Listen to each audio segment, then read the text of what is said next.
The Awakening, The Resurrection, Leo Tolstoy, Part 4. Chapter 27. Princess Sofia Vasilievna had finished her meal of choice and nourishing dishes, which she always took alone, that no one might see her performing that unpoetical function. A cup of coffee stood on a small table near her couch, and she was smoking a cigarette. Princess Sofia Vasilievna was a lean and tall brunette, with long teeth and large black eyes, who desired to pass for a young woman.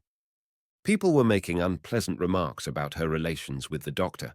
Formerly, Nekhlyudov had paid no attention to them, but today, the sight of the doctor, with his oily, sleek head, which was parted in the middle, sitting near her couch, was repulsive to him. Beside the princess sat Kolosov, stirring the coffee. A glass of liquor was on the table. Missy entered, together with Nekhlyudov, but she did not remain in the room. "When Mama gets tired of you and drives you away, come to my room," she said, turning to Nekhlyudov as if nothing had happened, and smiling cheerfully, she walked out of the room, her steps deadened by the heavy carpet. "Well, how do you do, my friend? Sit down and tell us the news," said Sofia Vasilievna, with an artful, feigned, resembling a perfectly natural smile, which displayed her beautiful, long, skillfully made, almost natural-looking teeth. "I am told that you returned from the court in very gloomy spirits. It must be very painful to people with a heart," she said in French.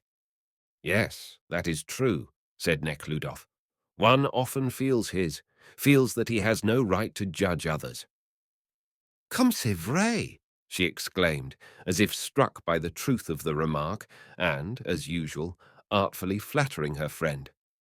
"And what about your picture? It interests me very much," she added. "Were it not for my indisposition, I should have visited you long ago." "I have given up painting entirely," he answered dryly. Her unjust flattery was as apparent to him today as was her age, which she attempted to conceal. Try as he would, he could not force himself to be pleasant. "It is too bad. You know, Repin himself told me that Nekhlyudov possesses undoubted talent," she said, turning to Kolosov.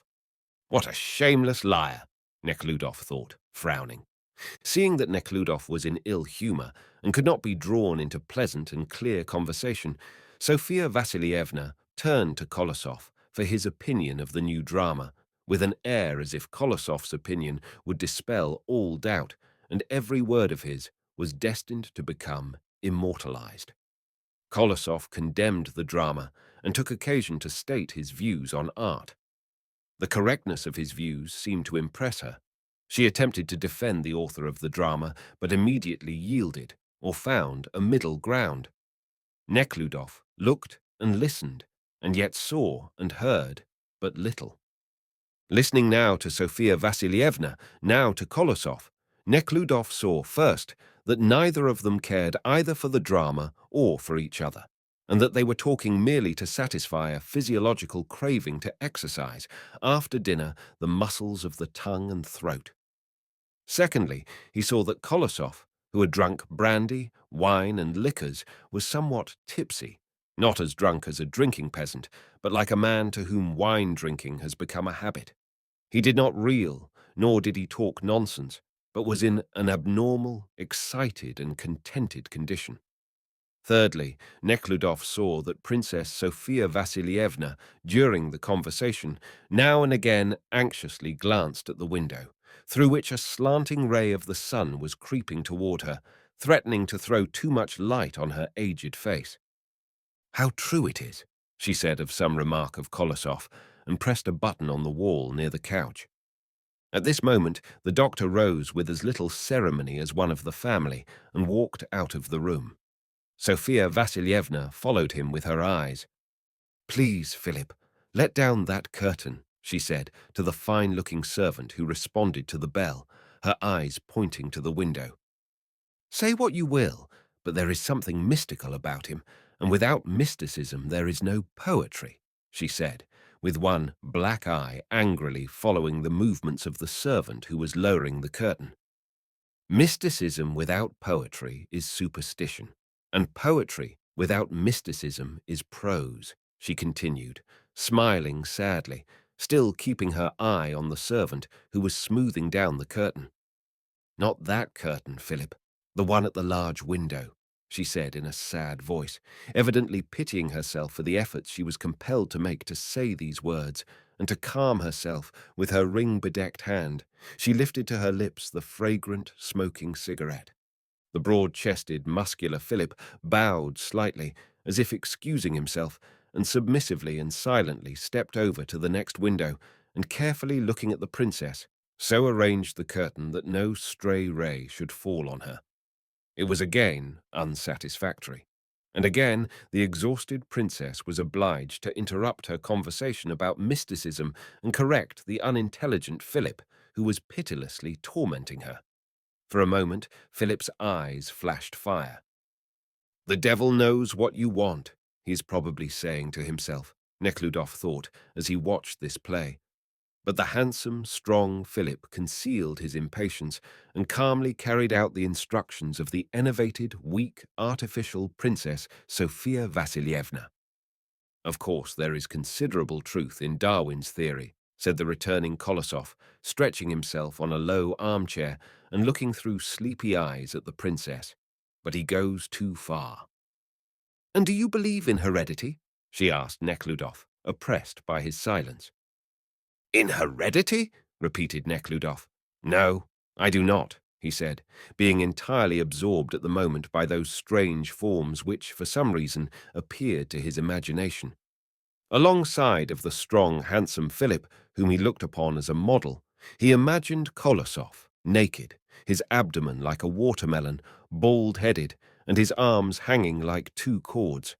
He also dimly imagined what the silk-covered shoulders of Sophia Vassilievna would appear like in reality, but the picture was too terrible, and he drove it from his mind.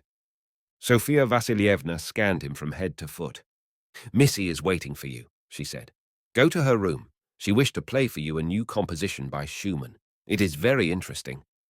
"It isn't true. Why should she lie so?" Nekhlyudov thought, rising and pressing her transparent, bony, ring-bedecked hand. In the drawing-room, he met Catherine Alexeyevna, returning to her mother's apartments. As usual, she greeted him in French. "I see that the duties of juryman act depressingly upon you," she said. "Yes, pardon me. I am in low spirits today, and I have no right to bore people," answered Nekhlyudov. "Why are you in low spirits?" "Permit me not to speak of it," he said, looking for his hat as they entered the princess's cabinet. "And do you remember telling us that one ought to tell the truth? And what cruel truths you used to tell us. Why don't you tell us now? Do you remember, Missy?" The princess turned to Missy, who had just entered. "Because that was in play," answered Nekhlyudov gravely. "In play, it is permissible. But in reality, we are so bad, that is, I am so bad, that I, at least, cannot tell the truth." "Don't correct yourself, but rather say that we are so bad," said Catherine Alexeyevna, playing with the words, and pretending not to see Nekhlyudov's gravity. "There is nothing worse than to confess being in low spirits," said Missy. "I never confess it to myself, and that is why I am always cheerful. Well, come to my room. We shall try to drive away your mauvais humeur." Nekhlyudov experienced the feeling which a horse must feel when brushed down before the bridle is put on, and it is led to be harnessed to the wagon. But today he was not at all disposed to draw. He excused himself and began to take leave. Missy kept his hand longer than usual. "Remember that what is important to you is important to your friends," she said. "Will you come tomorrow?" "I don't think I will," said Nekhlyudov, and feeling ashamed, without knowing himself whether for her or for himself, he blushed and hastily departed. "What does it mean? Comme cela m'intrigue," said Catherine Alexeyevna when Nekhlyudov had left. "I must find it out. Some affaire d'amour-propre. Il est très susceptible, notre cher Mitya." "Plutôt une affaire d'amour sale," Missy was going to say. Her face was now wan and pale, but she did not give expression to that passage, and only said, "We all have our bright days and gloomy days." "Is it possible that he too should deceive me?" she thought. "After all that has happened, it would be very wrong of him." If Missy had had to explain what she meant by the words, "After all that has happened," she could have told nothing definite, and yet she undoubtedly knew that not only had he given her cause to hope, but he had almost made his promise, not in so many words, but by his glances, his smiles, his innuendos, his silence. She considered him her own, and to lose him would be very painful to her. Chapter 28. It is shameful and disgusting, Nekhlyudov meditated, while returning home on foot along the familiar streets. The oppressive feeling which he had experienced while speaking to Missy clung to him. He understood that nominally, if one may so express himself, he was in the right. He had never said anything to bind himself to her, had made no offer, but in reality he felt that he had bound himself to her, that he had promised to be hers, yet he felt in all his being that he could not marry her. "It is shameful and disgusting," he repeated, not only of his relations to Missy, but of everything. "Everything is disgusting and shameful," he repeated to himself as he ascended the steps of his house. "I shall take no supper," he said to Cornet, who followed him into the dining room where the table was set for his supper. "You may go." "All right," said Cornet, but did not go, and began to clear the table. Nekhlyudov looked at Cornet, and an ill feeling sprung up in his heart toward him. He wished to be left in peace, and it seemed as if everybody were spitefully worrying him. When Cornet had left, Nekhlyudov went over to the samovar, intending to make some tea, but hearing the footsteps of Agrippina Petrovna, he hastily walked into the drawing-room, closing the door behind him. This was the room in which, 3 months ago, his mother had died. Now, as he entered this room, lighted by 2 lamps with reflectors, one near a portrait of his father, the other near a portrait of his mother, he thought of his relations toward his mother, and these relations seemed to him unnatural and repulsive. These, too, were shameful and disgusting. He remembered how, during her last sickness, he wished her to die. He said to himself that he wished it so that she might be spared the suffering, but in reality he wished to spare himself the sight of her suffering. Desiring to call forth pleasant recollections about her, he looked at her portrait, painted by a famous artist for 5,000 roubles. She was represented in a black velvet dress with bared breast. The artist had evidently drawn with particular care the breast and the beautiful shoulders and neck. That was particularly shameful and disgusting. There was something revolting and sacrilegious to him in this representation of his mother as a denuded beauty, the more so because 3 months ago she lay in this very room shrunken like a mummy and filling the entire house with an oppressive odor.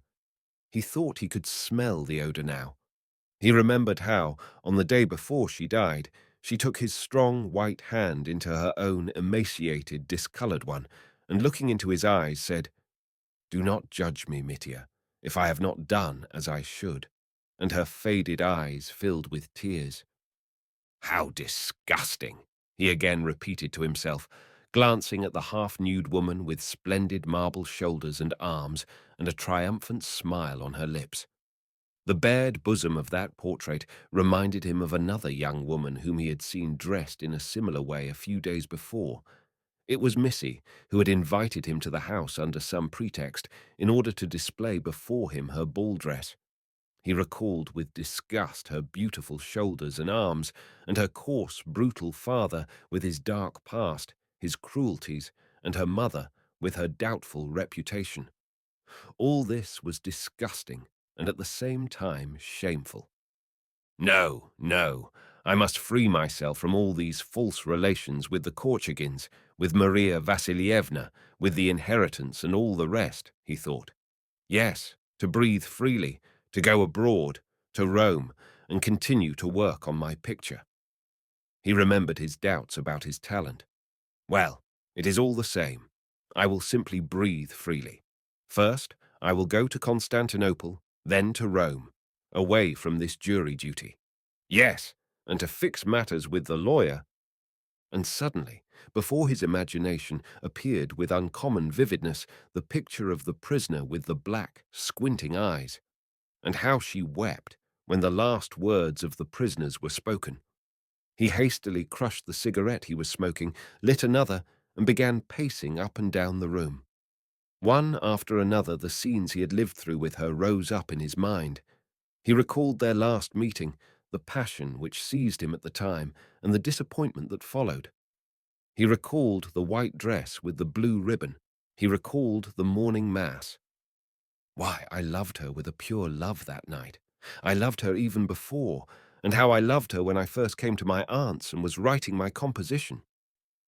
That freshness, youth, fullness of life swept over him, and he became painfully sad. The difference between him as he was then and as he was now was great. It was equally great, if not greater, than the difference between Katyusha in the church and that girl whom they had tried this morning. Then he was a courageous, free man, before whom opened endless possibilities. Now he felt himself caught in the tenets of a stupid, idle, aimless, miserable life from which there was no escape. Aye, from which, for the most part, he would not escape. He remembered how he once had prided himself upon his rectitude, how he always made it a rule to tell the truth, and was in reality truthful, and how he was now steeped in falsehood which was recognized as truth by all those around him. And there was no escape from this falsehood. At all events, he did not see any escape. He had sunk in it, became accustomed to it, and indulged himself in it. The questions that absorbed him now were, how to break loose from Maria Vasilievna and her husband so that he might be able to look them in the face, how, without falsehood, to disentangle his relations with Missy, how to get out of the inconsistency of considering the private holding of land unjust and keeping his inheritance, how to blot out his sin against Katyusha. I cannot abandon the woman whom I have loved and content myself with paying money to the lawyer to save her from penal servitude which she does not even deserve. To blot out the sin, as he did then, when he thought that he was atoning for his wrong by giving her money. Impossible. He vividly recalled the moment when he ran after her in the corridor, thrust money in her bosom, and ran away from her. Oh, that money! With the same horror and disgust, he recalled that moment. Oh, how disgusting, he said aloud, as he did then. Only a scoundrel and rascal could do it. And I am that scoundrel, that rascal, he said aloud. It is possible that I— And he stopped in the middle of the room. Is it possible that I am really a scoundrel? Who but I? He answered himself. And is this the only thing? He continued, still censuring himself. Are not my relations toward Maria Vasilievna base and detestable, and my position with regard to property? Under the plea that I inherited it from my mother, I am using wealth, the ownership of which I consider unlawful, and the whole of this idle, abominable life. And to crown all, my conduct toward Katyusha. Scoundrel, villain, let people judge me as they please. I can deceive them, but I cannot deceive myself. And he suddenly understood that the disgust which he had lately felt toward everybody, and especially today toward the prince and Maria Vasilievna, and Missy, and Korney, was disgust with himself. And in this confession of his own baseness, there was something painful, and at the same time joyous and calming. In the course of his life, Nekhlyudov often experienced what he called a cleansing of the soul. This happened when, after a long period of retardation, or perhaps entire cessation of his inner life, he suddenly became aware of it, and proceeded to cleanse his soul of all the accumulated filth that caused this standstill. After such awakenings, Nekhlyudov always laid down some rules for himself, which he intended to follow all the rest of his life, kept a diary, and began a new life, which he hoped he should never change again. Turning a new leaf, he used to call it. But the temptations of life entrapped him anew after every awakening, and without knowing it, he sank again, often to a lower depth than he was in before. Thus he cleansed himself and revived several times. His first cleansing happened when he visited his aunts. That was the brightest and most enthusiastic awakening, and it lasted a long time. The next happened when he left the civil service, and desiring to sacrifice his life, he entered, during the war, the military service. Here, he began to sink quickly. The next awakening occurred when he retired from the military service and, going abroad, gave himself up to painting. From that day to this, there was a long period of uncleanliness, the longest he had gone through yet, and therefore he had never sunk so deep, and never before was there such discord between the demands of his conscience and the life which he was leading. So, when he saw the chasm which separated the two, he was horrified. The discord was so great, the defilement so thorough, that at first he despaired of the possibility of a complete cleansing. "Why, you have tried to improve before and failed," the tempter in his soul whispered. "What is the good of trying again? You are not the only one. All are alike. Such is life." But the free spiritual being which alone is true, alone powerful, alone eternal, was already awake in Nekhlyudov, and he could not help believing it. However great the difference between that which he was and that which he wished to be, for the awakened spiritual being everything was possible. "I shall break this lie that binds me at any cost. I will confess the truth to everybody, and will act the truth," he said aloud, resolutely. "I will tell Missy the truth, that I am a profligate and cannot marry her, that I have trifled with her. I will tell Maria Vasilievna, the wife of the Marshal of Nobility. But no, what is the good of telling her? I will tell her husband that I am a scoundrel, that I have deceived him. I will dispose of my inheritance in accordance with the demands of justice. I will tell her, Katyusha, that I am a knave, that I have wronged her, and will do everything in my power to alleviate her condition. Yes, I shall see her and beg her forgiveness. I will beg like a child." He stopped. "I will marry her, if necessary." He crossed his hands on his breast, as he used to do when a child, raised his eyes and said, "Lord, help me, teach me, come and enter within me and purify me of all this abomination." He prayed, asked God to help him and purify him, while that which he was praying for had already happened. Not only did he feel the freedom, vigor, and gladness of life, but he also felt the power of good. He felt himself capable of doing the best that man can do. There were tears in his eyes when he said these things, tears of joy on the awakening within him of that spiritual being, and tears of emotion over his own virtue. He felt warm and opened a window which looked into a garden. It was a moonlit, fresh, and quiet night. Past the street rattled some vehicle, and then everything was quiet. Directly beneath the window, a tall, denuded poplar threw its shadow on the gravel of the landing place, distinctly showing all the ramifications of its bare branches. To the left, the roof of a shed seemed white under the bright light of the moon. In front were the tangled branches of the trees, through which was seen the dark shadow of the garden enclosure. Nekhlyudov looked at the moonlit garden and roof, the shadows of the poplar, and drank in the fresh, invigorating air. "How delightful! My God, how delightful!" he said of that which was in his soul. Chapter 29. It was 6 o'clock when Maslova returned to her cell, weary and footsore from the long tramp over the stone pavement. Besides, she was crushed by the unexpectedly severe sentence and was also hungry. When, during a recess, her guards had lunched on bread and hard-boiled eggs, her mouth watered, and she felt that she was hungry, but considered it humiliating to ask them for some food. 3 hours after that, her hunger had passed, and she only felt weak. In this condition, she heard the sentence.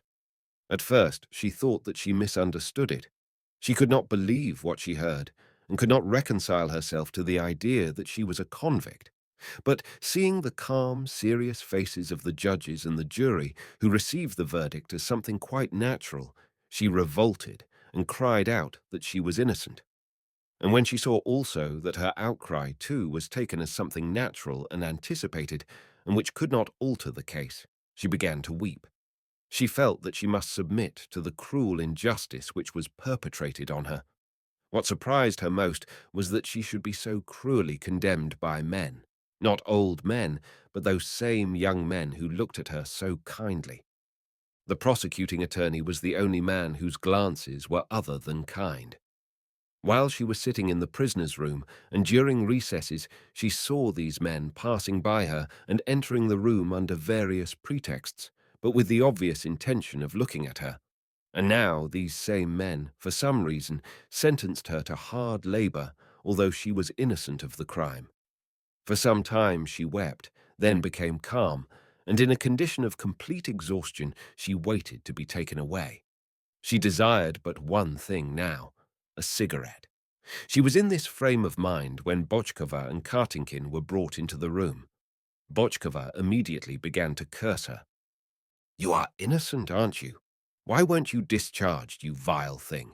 You got your deserts. You will drop your fineries in Siberia."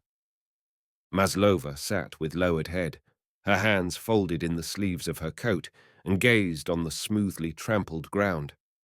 "I am not interfering with you, so leave me in peace," she repeated several times, then became silent. She became enlivened again when, after Bochkova and Kartinkin had been removed from the room, the guard entered, bringing her 3 rubles. "Are you Maslova?" he asked. "Yes." "Here is some money which a lady sent you," he said. "What lady?" "Take it, and ask no questions." The money was sent by Kitaeva.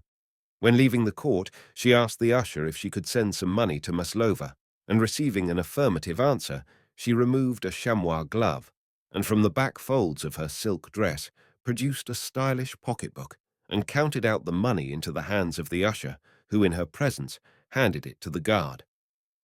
"Please be sure to give it to her," said Karolina Albertuna to the guard.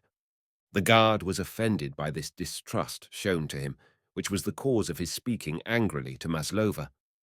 Maslova was overjoyed by the receipt of the money, for it could give her the one thing she wished for now. All her thoughts were now centered on her desire to inhale the smoke of a cigarette. So strong was this desire that she greedily inhaled the smoke-laden air which was wafted in from the corridor and through the cabinet door. But there was a long wait before her for the secretary, who was to deliver to the guard the order for her removal, forgetting the prisoners, engaged one of the lawyers in the discussion of an editorial that had appeared in a newspaper. At 5 o'clock, she was finally led down through the rear door. While in the waiting room, she gave one of the guards 20 kopecks, asking him to buy for her 2 lunch rolls and some cigarettes. The guard laughed, took the money, honestly made the purchase, and returned the change to her. She could not smoke on the road, so Maslova arrived at the jail with the same unsatisfied craving for a cigarette. At that moment, about 100 prisoners were brought from the railroad station. Maslova met them in the passageway. The prisoners, bearded, clean-shaven, old, young, Russians and foreigners, some with half-shaved heads and with a clinking of iron fetters, filled the passage with dust, tramping of feet, conversation, and a sharp odor of perspiration. The prisoners, as they passed Maslova, scanned her from head to foot. Some approached and teased her. "Fine girl, that," said one. "My compliments, auntie," said another, winking one eye. A dark man with a shaven, blue neck and long moustache tangling in his fetters sprang toward her and embraced her. "Don't you recognize your friend?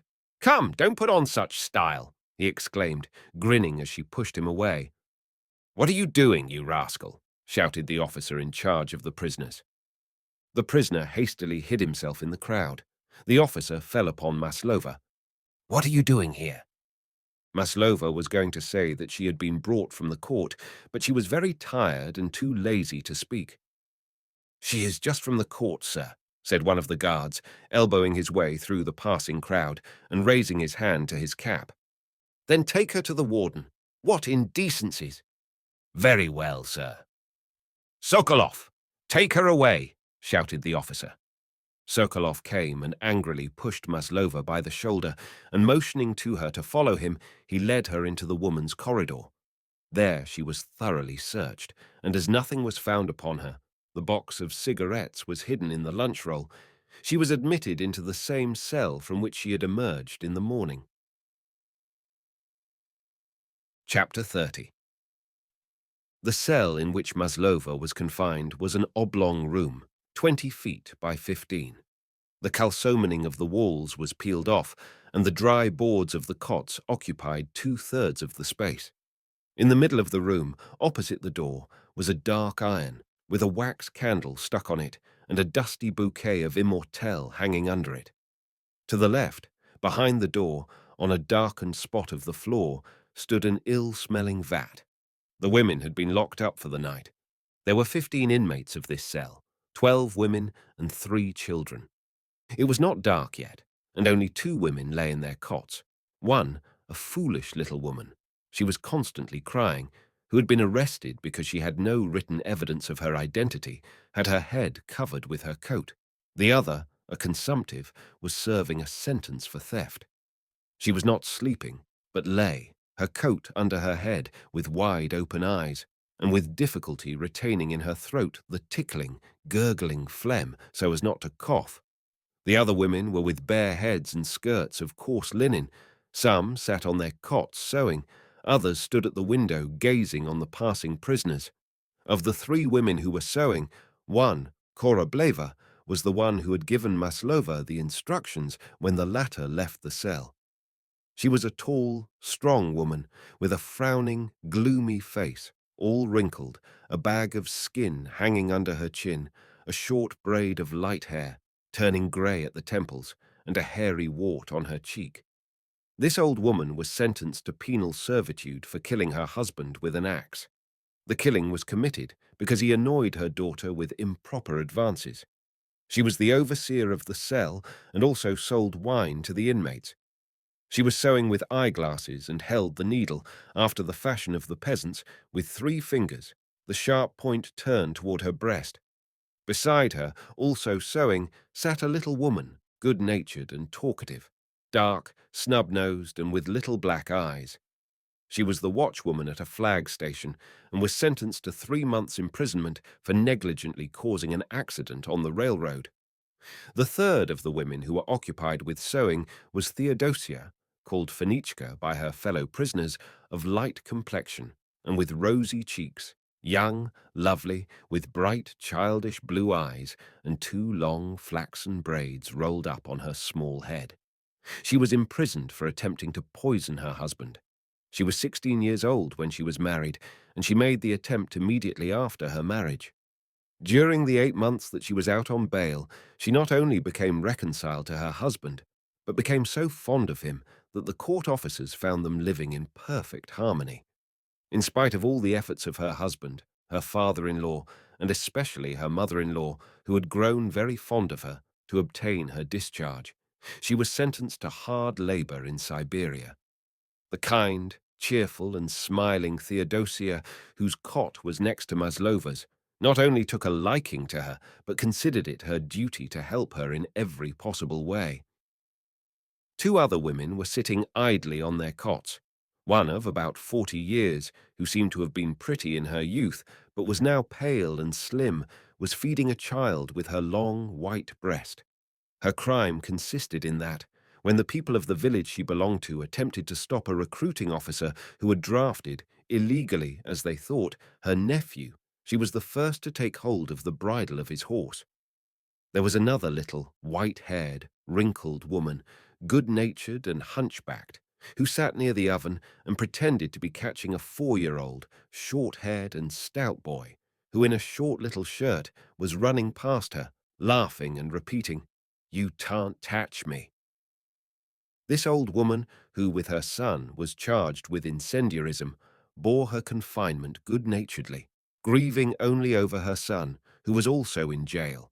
But above all, her heart was breaking for her old man, who, she feared, would be eaten up by lice, as her daughter-in-law had returned to her parents, and there was no one to wash him.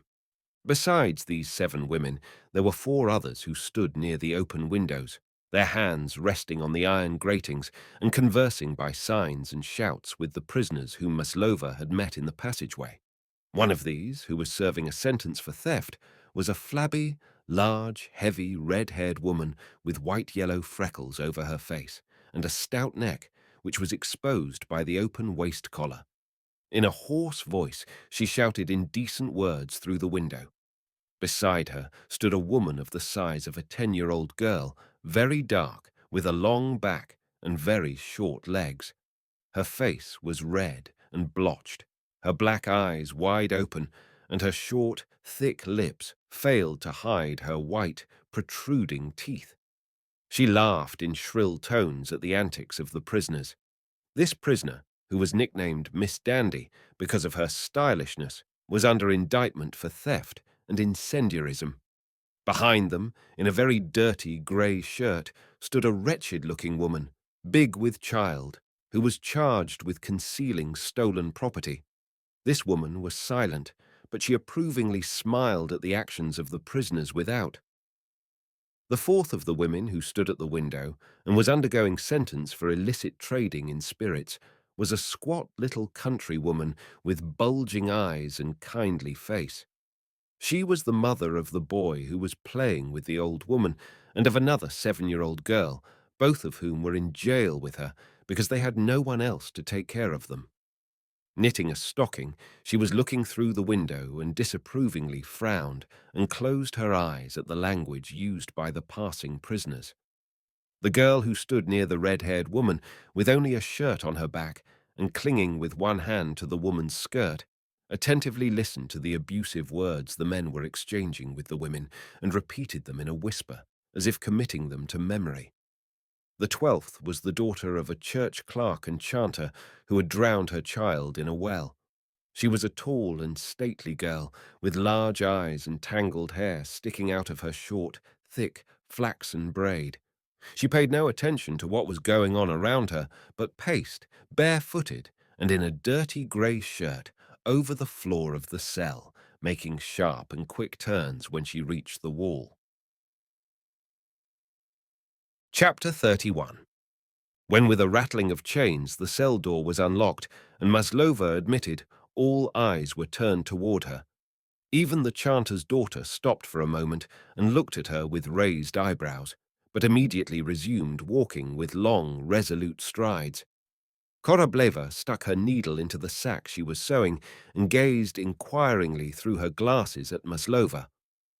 "Ah, me, so she has returned," she said in a hoarse basso voice, "and I was sure she would be set right.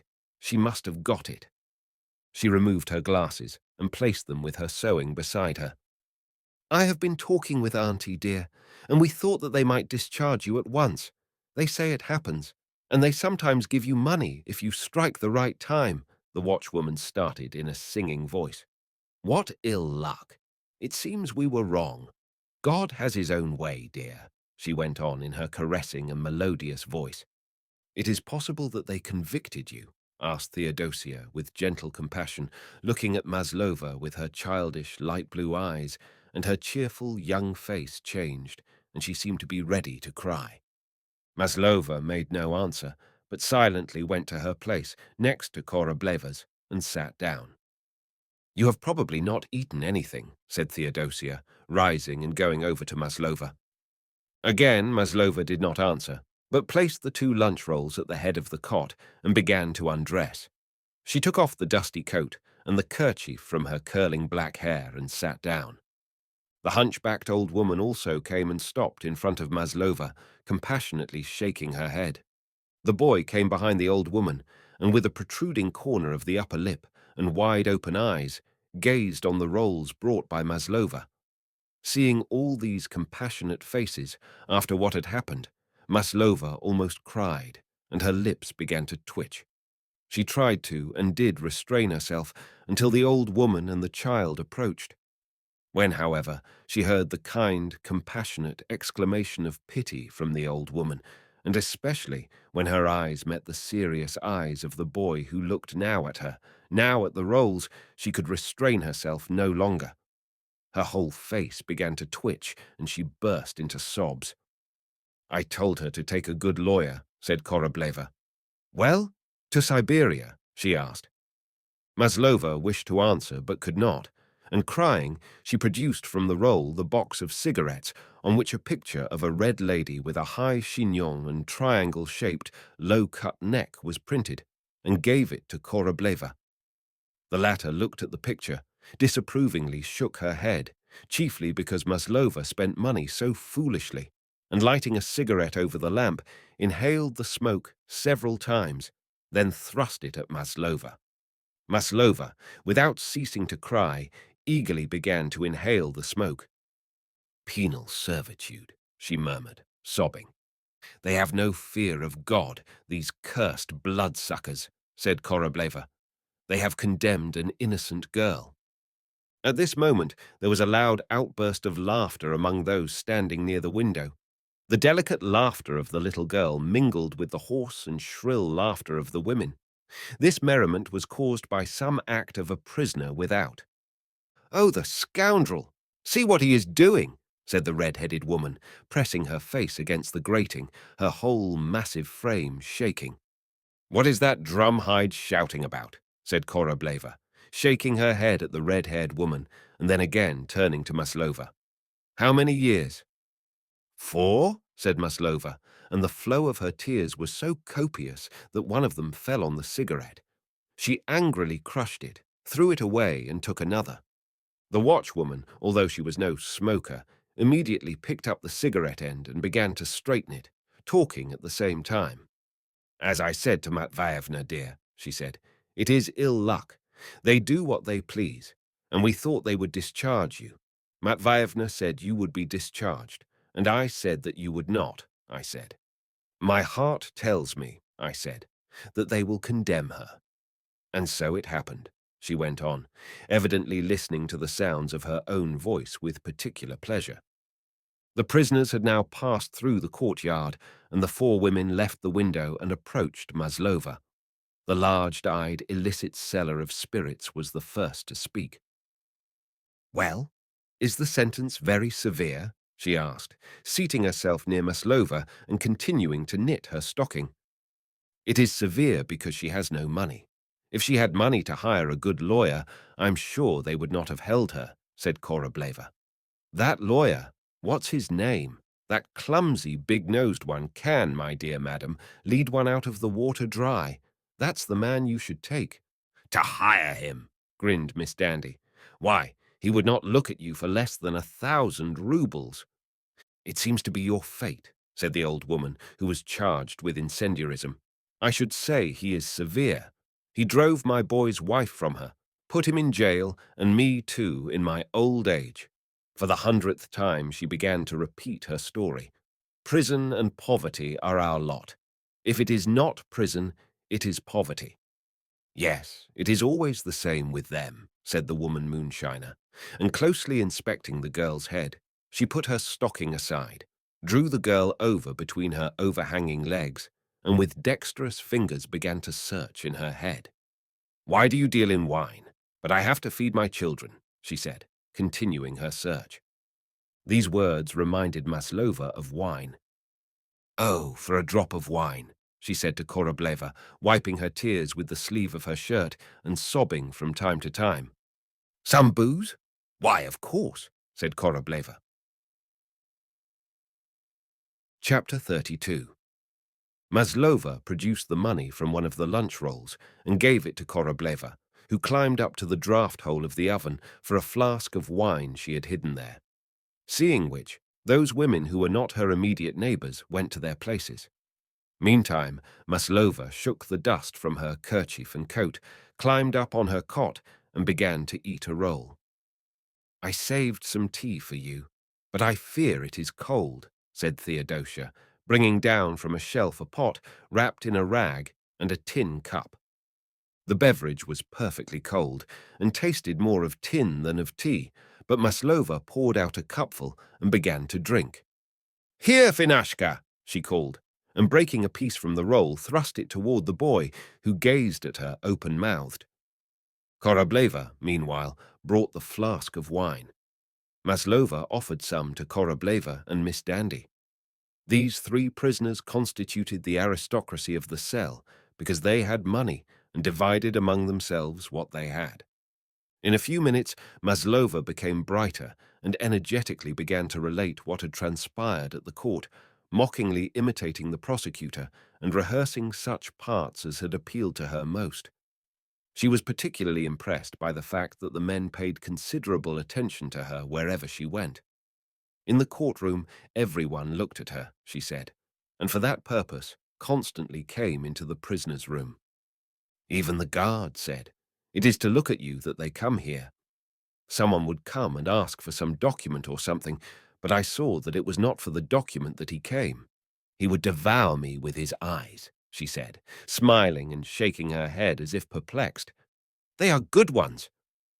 Yes, that is how it is, chimed in the watchwoman in her melodious voice. They are like flies on sugar. If you needed them for any other purpose, be sure they would not come so quickly. They know a good thing when they see it. It was the same here, interrupted Maslova. As soon as I was brought here, I met with a party coming from the depot. They gave me no rest, and I could hardly get rid of them. Luckily, the warden drove them off. One of them bothered me particularly. How did he look? Asked Miss Dandy. He had a dark complexion and wore a moustache. It is he. Who? Szczeglov. He passed here just now. Who is Szczeglov? She don't know Szczeglov. He twice escaped from Siberia. Now he has been caught, but he will escape again. Even the officers fear him, said Miss Dandy, who delivered notes to prisoners and knew everything that transpired in the jail. He will surely escape. If he does, he won't take either of us with him, said Korobleva. You'd better tell me this. What did the lawyer say to you about a petition? You must send one now. Maslova said that she did not know anything about a petition. At this moment, the red-haired woman, burying her two freckled hands into her tangled, thick hair and scratching her head with her nails, approached the wine-drinking aristocrats. I will tell you, Catherine, everything, she began. First of all, you must write on paper. I am not satisfied with the trial, and then hand it to the prosecutor. What do you want here? Korobleva turned to her, speaking in an angry basso. You have smelled the wine. We know you. We don't need your advice. We know what we have to do. Who is talking to you? You want some wine. That's what you want. Let her alone. Give her some, said Maslova, who always divided with others what she had. Yes, I will give her, and Korobleva clenched her fist. Try it! Try it! Moving toward Korobleva, said the red-haired woman, I am not afraid of you. You jailbird. You are another. You gutter rake. I am a rake, am I? You convict murderess, shrieked the red-haired woman. Go away, I tell you, said Korobleva, frowning. But the red-haired woman only came nearer, and Korobleva gave her a push on the open, fat breast. The other seemingly only waited for this, for with an unexpected, quick movement of one hand, she seized Korobleva's hair and was about to strike her in the face with the other when Korobleva seized this hand. Maslova and Miss Dandy sprang up and took hold of the hands of the red-haired woman, endeavouring to release her hold on Korobleva, but the hand that clutched the hair would not open. For a moment she released the hair, but only to wind it around her fist. Korobleva, her head bent, with one hand kept striking her antagonist over the body and catching the latter's hand with her teeth. The women crowded around the fighters, parting them and shouting. Even the consumptive came near them and, coughing, looked on. The children huddled together and cried. The noise attracted the warden and the matron. They were finally parted. Korobleva loosened her grey braid and began to pick out the pieces of torn hair, while the other held the tattered remnant of her shirt to her breast, both shouting, explaining, and complaining against one another. I know it is the wine. I can smell it, said the matron. I will tell the superintendent tomorrow. Now remove everything, or there will be trouble. There is no time to listen to you. To your places, and be silent. But for a long time there was no silence. The women continued to curse each other. They began to relate how it all commenced and whose fault it was. The warden and matron finally departed. The women quieted down and took to their cots. The old woman stood up before the image and began to pray. 2 Siberian convicts, suddenly said the red-haired woman in a hoarse voice, accompanying every word with a torrent of abuse. Look out, or you will get it again, quickly answered Korableva, adding similar revilement. Then they became silent. If they had not prevented me, I should have knocked out your eyes, the red-haired one began again, and again came a quick and sharp retort. Then came another interval of silence, followed by more abuse. The intervals became longer and longer, and finally silence settled over the cell. They were all falling asleep. Some began to snore. Only the old woman, who always prayed for a long time, was still bowing before the image, while the chanter's daughter, as soon as the matron left the cell, came down from her cot and began to walk up and down the cell. Maslova was awake and incessantly thinking of herself as a convict, the word which had been twice applied to her, once by Bochkova and again by the red-haired woman. She could not be reconciled to the thought. Korableva, who was lying with her back turned toward Maslova, turned around. "I never dreamed of such a thing," she said in a low voice. "Others commit heaven knows what crimes, and they go scot-free, while I must suffer for nothing." "Don't worry, girl. People live also in Siberia. You will not be lost even there," Korableva consoled her. "I know that I will not be lost, but it is painful to be treated that way. I deserved a better fate. I am used to a comfortable life." "You can do nothing against God's will," Korableva said with a sigh. "You can do nothing against his will." "I know, Auntie, but it is hard nevertheless." They became silent. "Listen to that wanton," said Korableva, calling Maslova's attention to the strange sounds that came from the other end of the cell. These sounds were the suppressed sobbing of the red-haired woman. She wept because she had just been abused, beaten, and got no wine, for which she so yearned. She also wept because her whole life was one round of abuse, scorn, insults, and blows.